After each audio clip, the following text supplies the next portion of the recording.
నమస్కారం ప్రజలారా, మా యూట్యూబ్ ఛానల్. నా పేరు రాజు. ఉత్తరాంధ్ర దిశ మార్చిన చంద్రబాబు నాయుడు గారు, నరేంద్ర మోడీ గారు, పవన్ కళ్యాణ్ గారు, అట్లే రామ్మోహన్ నాయుడు గారు. ఎందుకంటే అల్లూరి సీతారామరాజు ఇంటర్నేషనల్ ఎయిర్పోర్ట్. ఎందుకంటే ఉత్తరాంధ్ర వైపు ఒకప్పుడు ఉత్తరాంధ్ర అంటే వలసపోయే ప్రజలు, కానీ ఇప్పుడు దేశం, ప్రపంచం మొత్తం కూడా ఉత్తరాంధ్ర వైపు చూసే విధంగా అల్లూరి సీతారామరాజు ఇంటర్నేషనల్ ఎయిర్పోర్ట్ వచ్చిందండి. దీని కృషికి ప్రధానమంత్రి నరేంద్ర మోడీ గారు కూడా చాలా హెల్ప్ చేశారు. అలాగే చంద్రబాబు నాయుడు గారు పట్టుదల, పవన్ కళ్యాణ్ గారి యొక్క ముందు చూపు, అట్లాగే రామ్మోహన్ నాయుడు గారు ఆయన తన సొంత జిల్లా అయిన ఉత్తరాంధ్రకు, అలాగే జిఎంఆర్ ప్రతినిధి గ్రంథి మల్లికార్జునరావు గారు, ఆయనది కూడా సొంత ఊరు. కాబట్టి వీళ్ళందరూ కలిసి కూడా ఈ పొద్దు ఈ విమానాశ్రయానికి నాంది పలికారు. ఎందుకంటే ఈ ఏపీ అభివృద్ధిలో ఇవాళ కీలకమైన రోజు. స్వర్ణాంధ్ర విజన్కు ఇదొక శుభదినం. స్వర్ణాంధ్ర లక్ష్యాలతో పాటు వికసిత్ భారత్ సంకల్పాన్ని కూడా నెరవేర్చేందుకు రాష్ట్రంలో డబుల్ ఇంజన్ సర్కారు రాత్రింబవులు శ్రమిస్తుంది. అభివృద్ధిని చంద్రబాబు, పవన్ కళ్యాణ్ల నాయకత్వం రెండింతల వేగంతో ముందుకు తీసుకెళ్తుంది. చంద్రబాబు కష్టం వల్లే రాష్ట్రానికి భారీ పెట్టుబడులు వస్తున్నాయి.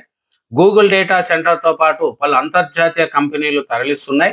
వికసిత్ భారత్కు గ్రోత్ ఇంజిన్గా ఏపీ నిలుస్తుంది.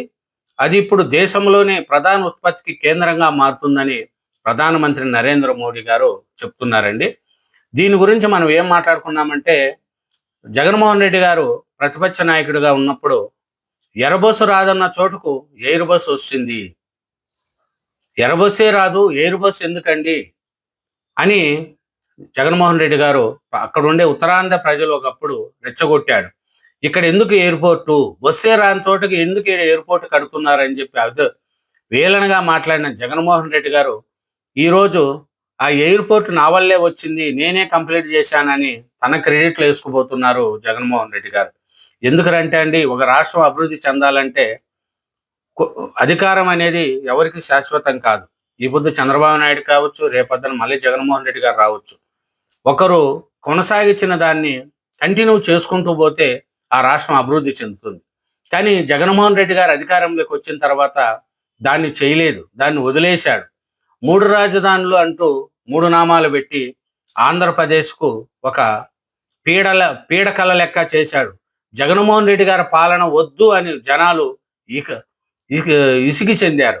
కాబట్టి డెవలప్మెంట్ లేని విధంగా జగన్మోహన్ రెడ్డి గారు అప్పట్లో చేశారు. కాబట్టి ప్రజలు కూడా అతన్ని పక్కకు పెట్టారు. ఎర్రబస్సు రాదన్నారు, ఎర్రబస్సు రాని తాటికి ఎయిర్బస్సు ఎందుకు అన్న అట్లాంటి దానికి మన లోకేష్ గారు ఒకటే మాట చెప్తున్నారు, ఎర్రబస్సు రాదన్న చోటుకు ఎయిర్ బస్సు వచ్చింది, ఇది ఉత్తరాంధ్ర దెబ్బ, అర్థమైందా రాజా అని లోకేష్ గారు మాటలు జనాలను చాలా పెట్టాయి. ఎందుకంటే లోకేష్ గారు ఒకటే అంటున్నారు, ఎర్రబస్సే రాదన్న చోటుకు ఎయిర్ బస్సు వచ్చింది, ఇది ఉత్తరాంధ్ర దెబ్బ, అర్థమైందా రాజా అని జగన్మోహన్ రెడ్డి గారిని అంటూ ఉంటే ఆ జనాలలో ఉత్సాహం కనిపించింది. ఉత్తరాంధ్ర కళలకు మోడీ రెక్కలిచ్చారు.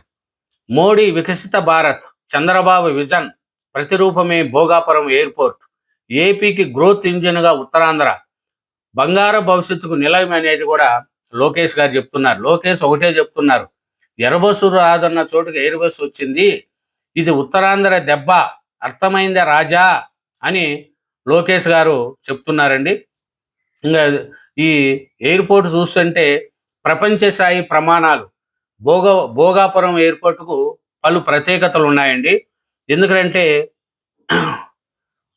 భోగాపురం అల్లూరి సీతారామరాజు అంతర్జాతీయ విమానాశ్రయం ప్రపంచ స్థాయి ప్రమాణాలతో రూపుదిద్దుకునింది.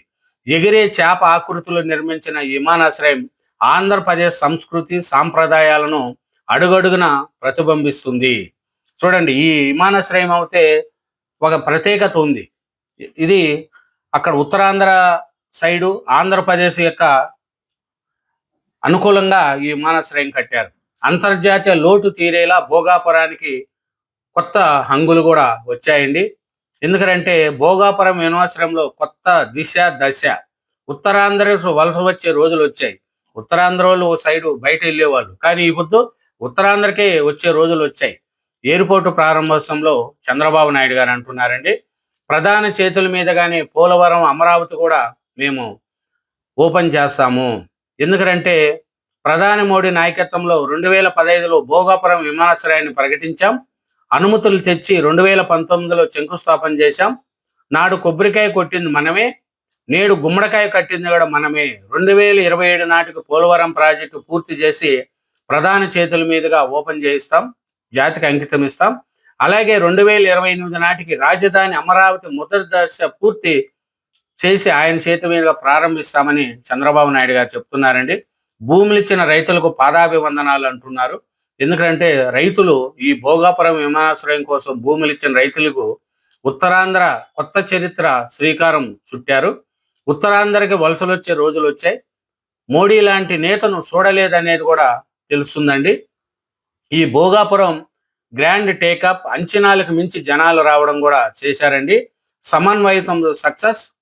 సీఎం, మంత్రులు, అధికారుల సమీక్షలు ప్రశాంతంగా భోగాపురం ప్రారంభోత్సవం. సభాస్ లోకేష్ భుజం తట్టిన మోడీ గారండి. ఎందుకంటే లోకేష్ గారిని దగ్గరికి తీసుకొని సభాస్ లోకేష్ నువ్వు బాగా పనిచేస్తున్నావు అని మంత్రి లోకేష్ను ప్రధాని మోడీ ప్రశ్నించారు. భోగాపురం విమానాశ్రయం ప్రారంభ కార్యక్రమంలో అనంతరం నరేంద్ర మోడీకి లోకేష్ వీడ్కోలు పలికారు. ఈ సందర్భంగా మోడీ లోకేష్ భుజం తట్టి మాట్లాడారు. ఇదే వేగం, చైతన్యం, స్ఫూర్తితో పనిచేయాలని సూచించారు. రాష్ట్ర అభివృద్ధికి కేంద్ర సహకారం చేస్తుందని కేంద్ర మంత్రి శ్రీనివాస్ వర్మ గారు అంటున్నారు.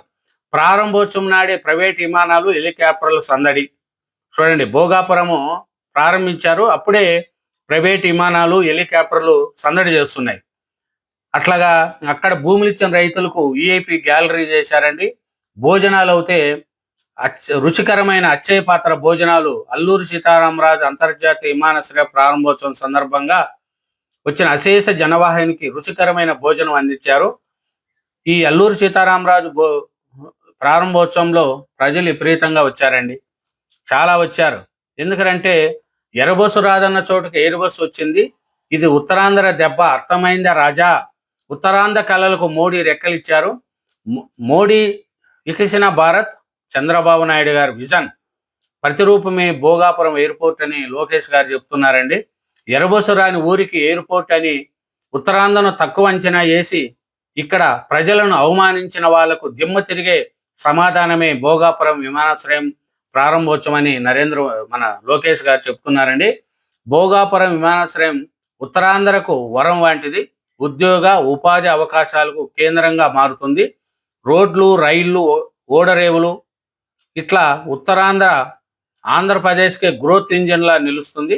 ఎయిర్పోర్ట్ ప్రారంభోత్సవంలో ఉత్తరాంధ్ర కళలకు ప్రధాని రెక్కలు ఇచ్చారు అనేది కూడా లోకేష్ గారు చెప్తున్నారండి. ఎందుకంటే ఎర్రబస్సు రాదన్న ఊరికి ఎయిర్పోర్ట్ వచ్చింది, ఎయిర్ బస్సు వచ్చిందని మంత్రి లోకేష్ అన్నారు. ఇది ఉత్తరాంధ్ర దెబ్బ ఇప్పటికైనా అర్థమైందా రాజా అని మాజీ సీఎం జగన్ పేరు ప్రస్తావించకుండా వ్యాఖ్యానించారు. భోగాపురం విమానాశ్రయ ప్రారంభోత్సవ వేదిక నుంచి లోకేష్ మాట్లాడారు. ఎందుకంటే మోడీని మించిన నేత మరొకరు లేరని పవన్ కళ్యాణ్ గారు చెప్తున్నారండి. దేశాన్ని అభివృద్ధి మార్గంలో నడిపిస్తున్నారు. చంద్రబాబు మార్గదర్శకంలో అగ్రగామిగా ఏపీ రాష్ట్రానికి భారీ పెట్టుబడులు వస్తున్నాయనేది కూడా పవన్ కళ్యాణ్ గారు చెప్పారు. అలాగే ప్రధాని నరేంద్ర మోడీ గారికి అపూర్వ స్వాగతం లభించిందండి. 13,000 మంది గిరిజన బాలికల నృత్యం విమానాశ్రయం మొత్తం పరిశీలించారు మోడీ గారు. ప్రధాని మోడీకి భోగాపురంలో 13,000 మంది గిరిజన బాలికల నృత్యంతో అపూర్వ స్వాగతం పలికారు. సాంప్రదాయ దుస్తులు ధరించి అనుగుణంగా వారు చేసిన నృత్యం అబ్బురుపరిచింది. గిరిజన కళారూపాలకు ప్రాధాన్యతమిచ్చి కొనసాగించడం గొప్ప విషయమని ప్రశ్నించారు. అలాగే ఈ స్వాగతం ఏపీ ఆత్మీయతకు ప్రతీక అని ప్రధానమంత్రి నరేంద్ర మోడీ గారు చెప్తున్నారండి. ఎందుకంటే రామ్మోహన్ నాయుడు గారి కృషి కూడా చాలా ఉంది దీంట్లో, ఈ ఎయిర్పోర్ట్లలో. ఎందుకంటే ఈ ఎర్రబస్సు కష్టాలు, క్రెడిట్ ప్లాన్ను దెబ్బతీశారు మాటలు. భోగాపురంపై వైసీపీ డబుల్ గేమ్ అంట. అట్లాగే పలు ప్రాజెక్టులను ప్రధాని ప్రారంభించారండి. ఇదేనండి ఉత్తరాంధ్ర వైపు ప్రపంచం చూస్తుంది. 12 ఏళ్లకు పుష్కరం వందేండ్లకు శతాబ్దం.